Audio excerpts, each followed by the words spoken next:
Барлықтарыңызға сәлем.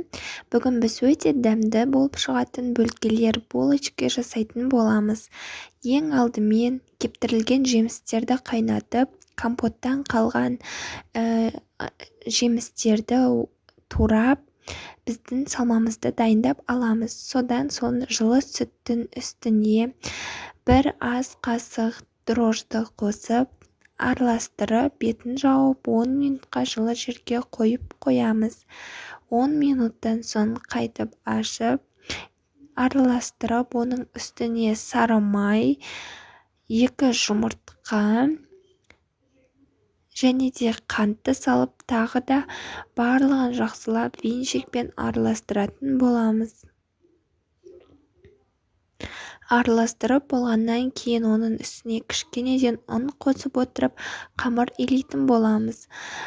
Рецептте көрсетілген ұннан көп мөлшерде ұн қоспаймыз, себебі біздің бөлкелеріміз қатты болып қалады. Егер қолымыз жабысып жатса, қолымызды маймен майлап алып, қамырымызды илейтін боламыз.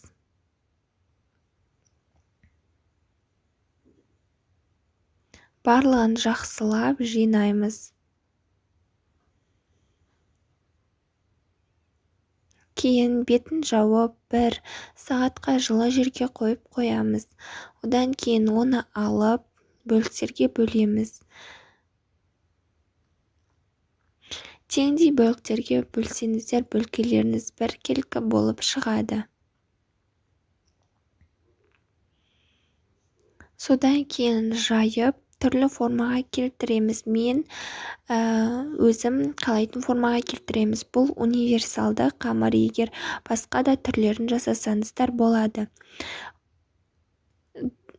Қамырымызды домалақ қылып жайып, ортасына салмамызды салып, 2 жетін пышақпен кесетін боламыз. Содан кейін бір-біріне айқастырып, видеодағыдай форма жасаймыз. Содан кейін осындай әдемі бөлкелер шығатын болады. Тағы да бір рет жасап көрсетейін. 2 жағынан кесіп, бірге айқастырып, осындай әдемі бөлкелердің формасын жасайтын боламыз.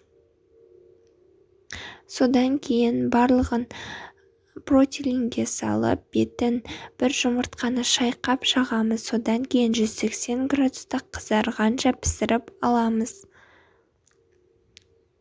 Содан кейін осындай өте дәмді әрі жұмсақ бөлкелеріміз шығатын болады. Сіздер әсемдік ретінде үстіне қант ұнтағын сепсеңіздер болады. Сонда өте әдемі көрінеді.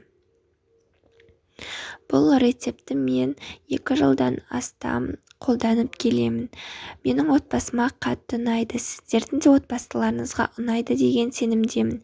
Егер ұнаса лайк басып, пікір қалдырып кетсеңіздер болады.